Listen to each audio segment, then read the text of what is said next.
Welcome to another episode of China Update, where I provide you with the most up-to-date political, economic, and geostrategic analysis on the world's number 2 economy. My name is Tony. Let's jump in. Happy Wednesday, everybody. In recent days, several very interesting reports have been published by well-connected media outlets, which, if accurate, would suggest that Beijing leadership is furiously debating how to deal with its struggling economy.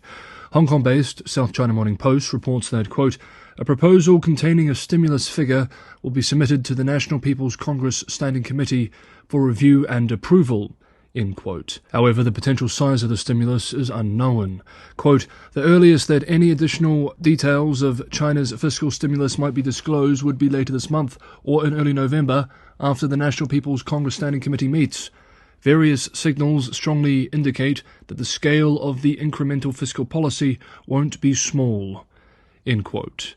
Now, the more interesting report from this week, however, is from US-based The Wall Street Journal, which reports, citing several government sources close to reporter Ling Wei, that Xi Jinping finally gave into a growing chorus of voices calling for more stimulus last month, as he, quote, wanted to bail out indebted Chinese municipalities on the brink of collapse and revive the stock market, without veering too far from his focus on letting the state drive China's transformation into an industrial and technological powerhouse, end quote. The Wall Street Journal report claims that Xi changed his mind as, quote, reports were flowing into the power center in Beijing of a festering liquidity crisis across China, according to officials and government advisors close to Beijing's decision-making. In particular, financially strained local governments have been struggling to pay civil servants as well as state-owned and private contractors, end quote. For Xi, the outlet writes, the near-term goal isn't to massively stimulate demand, but to fend off a brewing financial crisis, or de-risking, to use the official language, thereby helping to stabilize the overall economy and achieve the 5% or so growth target for this year. Quote, there is a severe shortage of cash among local governments, end quote, said one of the people familiar with the situation, speaking to the outlet, adding, quote, something has to be done to avoid a full-blown crisis, end quote. Meanwhile, US-based Bloomberg reports that China has begun enforcing a long-overlooked tax on overseas investment gains by the country's ultra-rich. Some wealthy individuals in major Chinese cities were told in recent months to conduct self-assessments or summoned by tax authorities for meetings to evaluate potential payments, including those in arrears from past years, Bloomberg reports, citing unnamed sources. Quote, the move underscores growing urgency within the government to expand its sources of revenue as land sales tumble and growth slows. It also aligns with President Xi Jinping's Common Prosperity campaign to create a more equal distribution of wealth, end quote. The outlet explains that individuals contacted are facing up to 20% levies on investment gains, and some are also subject to penalties on overdue payments. China's tax push also follows its 2018 implementation of the Common Reporting Standard, a global information sharing system aimed at preventing tax evasion. While local regulations always stipulated that residents be taxed on worldwide income, including investment gains, it has rarely been enforced until recently. Bloomberg adds that it's unclear how widespread the efforts are and how long they'll last. Some of the targeted Chinese had at least 10 million in offshore assets, while others were shareholders of companies listed in Hong Kong and the US. Quote, China's wealthy have been under the spotlight since President Xi unleashed a multi-year crackdown that ensnared the consumer, internet, finance and property sectors. The campaign dented the confidence of the richest individuals in the country, where a billionaire was being minted every few days in 2018. Boston Consulting Group estimated around that time that of the nation's $24 trillion personal wealth, about $1 trillion was held abroad. China has also seen a spike in immigration by affluent citizens, with more than 1.2 million people leaving the country since 2021. End quote. China's fiscal revenue for January through August fell 2.6% from last year to about 14.8 trillion yuan. Government land sales income dropped 25% to 2 trillion yuan, while tax revenue also dipped to 5.3%. Local officials have become more aggressive in chasing companies for taxes dating back decades as they try to plug the hole in municipal finances caused by the housing downturn. We've even seen in previous episodes examples of entrepreneurs being arrested and essentially having to pay a ransom to the local government. Peter Ni, a Shanghai-based partner and tax specialist at Zhonglun law firm, expressed to the outlet Bloomberg, quote, "Going forward, there will be a stricter enforcement of the individual income tax law. Eventually, offshore income of those high-income individuals will become a specific target for the tax authority." End quote. Veteran China analyst Bill Bishop, speaking on this news, expressed today, quote, "Jarring, especially if you owe back taxes. But this is not surprising. Good luck to anyone who moved money out of China through PRC banks or who used WeChat to discuss overseas accounts. When the tax collectors ask you to declare what you have, it will be very risky to not come clean." End quote. Next up, on Monday, Chinese Premier Li Qiang arrived in Islamabad, Pakistan's capital, under tight security. He's there for a heads of government meeting of the Shanghai Cooperation Organization, SCO. This marks the first time a Chinese premier has visited Pakistan in 11 years. The Prime Minister, Sharif, greeted Li at the airport. To accommodate the visit, the government declared a 3-day public holiday in the city, with heavy police and paramilitary forces deployed. The army is overseeing security in Islamabad's red zone, where key government buildings and diplomatic missions are located, and where most of the summit meetings will take place. On the day of Li's arrival, militants from the TTP attacked a police headquarters in northwestern Pakistan, killing 3 officers. Amid rising tensions, especially after former Prime Minister Imran Khan called for protests, authorities have restricted the movement of Chinese nationals in the capital, fearing they could be targeted. Li's 4-day visit includes participation in the 23rd SCO Summit and discussions on economic cooperation, including the China-Pakistan Economic Corridor, a $65 billion project linked to China's Belt and Road Initiative. But security, more than economics, will be key on the agenda.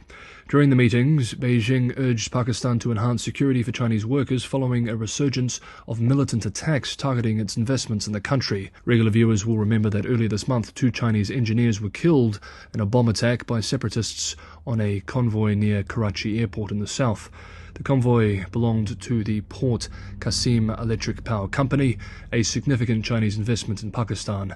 It is part of a growing series of incidents that have prompted Chinese officials to advocate for a more active role for their intelligence agencies abroad in protecting Chinese citizens. This attack coincides with Pakistan's efforts to negotiate debt restructuring with Chinese investors who have lent billions since 2013 to support Pakistan's power sector. According to Pakistan's Prime Minister, the killings have delayed these discussions. The Balochistan Liberation Army, a separatist group, claimed responsibility for the attack, warning China and other potential investors to stay away from the region. Militants, including the Pakistani Taliban, have increased their activities across the country, particularly after the 2021 withdrawal of US and NATO troops from Afghanistan. In response to the rise in violence, China's Ministry of State Security has called for increased protection of its overseas citizens and projects, signaling a more proactive stance in regions like Pakistan. Recent incidents, including a March suicide bombing that killed 5 Chinese workers and multiple attacks in the south, have heightened concerns about the safety of the thousands of Chinese workers in Pakistan who are living under tight security. Militant groups aim to force China to scale back its involvement in Pakistan. Experts have suggested that a joint intelligence and counter-terrorism partnership between Pakistan and China is necessary to ensure the continuity of Chinese investments into the country. Some Pakistani commentators fear, however, that such a move, especially coinciding with Pakistan's increasing indebtedness to China, risks undermining its sovereignty and places it even more under Beijing's thumb. Next up, we return to the economy, but just quickly, if you're getting some value from today's episode, don't forget to hit the like button. Liking, sharing, and subscribing are a tremendous help for the channel. It's the only way this can grow and be shown to new people. Patreon and Buy Me a Coffee links are also in the description for those who want to help keep the channel financially sustainable. Thank you so much. To end today, I wanted to examine an excellent commentary published by veteran financial commentator with the UK-based Financial Times, Martin Wolf. The timely piece is called "China's Economic Ills are Serious but Not Incurable. Unfortunately, policymakers have made things worse by resorting to temporary palliatives." We quote selected excerpts from the piece directly. Need China turn into Japan? No. Might it turn into Japan? Yes. Moreover, the longer it waits to tackle its ailments, the more likely it is to fall seriously ill, with slow growth and chronic deflationary pressure. Some outside analysts believe this is inevitable, but wanting to believe something does not make it true. China's disease is not incurable, but it is serious. It is vital to distinguish causes from symptoms before seeking the cure. Because Chinese policymakers have refused to recognize the nature of the disease, they do not cure it. Over time, they have made it worse by resorting to temporary measures. That happened to Japan in the 1980s and 1990s, and has been happening in China in the past 2 decades. But China retains important strengths. It can still avoid stagnation. The Chinese government has now announced monetary and fiscal stimulus. That was predictable. It is what, willy-nilly, Japan needed to do. It is also why Japan has had near-zero interest rates for 3 decades, and its net public debt is 159% of GDP. Just as is true of China's policies now, this was the result of an underlying condition of underconsumption or structurally deficient demand. Given that condition, demand needs to be stoked. Huge property bubbles are a feature of such economies, not a bug, as is the desperate need to intervene manically when they burst. Between 2000 and 2024, China's gross national savings averaged 45% of GDP, and Japan's averaged 28%. Meanwhile, those of the US averaged only 18%. When investment opportunities are superb, these high savings rates can finance super-fast growth. In China, as with Japan, the high savings rate financed incredibly fast growth until the early 2000s. Yet, after a long period of such growth, the supply of high-return investments inevitably declines. So investment weakens, as does demand. What was a strength turns into a weakness. One solution taken by both Japan and China was to run a huge current account surplus, alongside the high investment. But in both cases, this encountered external resistance, notably from the US in the 1980s for Japan and in the 2010s for China. In both cases, monetary policy was loosened, credit exploded, and a huge boom in real estate was unleashed. Again in the 1980s in Japan and the 2010s in China. This rapid growth of credit-fueled investment in real estate became the new engine of demand. According to a recent paper for China Leadership Monitor by Logan Wright of Rhodium Group, property construction represented around 23 to 27% of GDP from 2011 to 2021. If so, it absorbed about half of China's savings. The huge deficit of the "let us have a real estate bubble" solution to excess savings is that its bursting leaves a residue of falling asset prices, unpayable debt, damaged finance, and unhappy people. Worse, it also leaves still weaker demand, as the impact of the collapse further undermines investment and so exacerbates excess savings. Without strong policy action, the latter is almost certain to deliver a deep depression. Analytically, the solutions are threefold: temporary boosts to demand to stave off the depression, cleaning up the financial system, which in the case of China includes local governments, and above all, a new, potent and long-term source of demand. The Chinese authorities will do the first two in the end, even though it will mean parking a lot of debt on the government's balance sheet, which they will hate. But they are, alas, wrong-headed on the third. Min Xinpei, editor of the China Leadership Monitor, agrees that the Chinese leadership believes that the long-term solution lies with new, high-quality productive forces. It is true that technological upgrading is a necessary condition for rapid growth. It is true, too, that since China is still a relatively poor country with real GDP per head at about a third of US levels, it has good potential for catch-up growth. It is also true that even though its population is aging, the quality of its labour force will improve, and a reservoir of rural labour also remains. The pension age can also be raised. Again, recent attacks on the private sector can be reversed. In all, there are reasons to believe that the economy's supply-side potential remains decent, with the right policies. Yet the big problem is not the potential on the supply side. It is the weakness of the demand side. An economy whose potential growth rate is 5% at most will not invest more than 40% of GDP productively. Already the growth generated by a given level of investment or credit expansion has collapsed. China is far too big to hope that investment in brand new manufactures, a significant part of which would then pour onto world markets, can or will be allowed to replace the gigantic investments in real estate of the past decade. On this point, Wright's analysis is compelling. The real estate boom was, quite simply, the last throw of the dice of the ultra-high savings economy. That economy is now going to deliver chronically weak demand.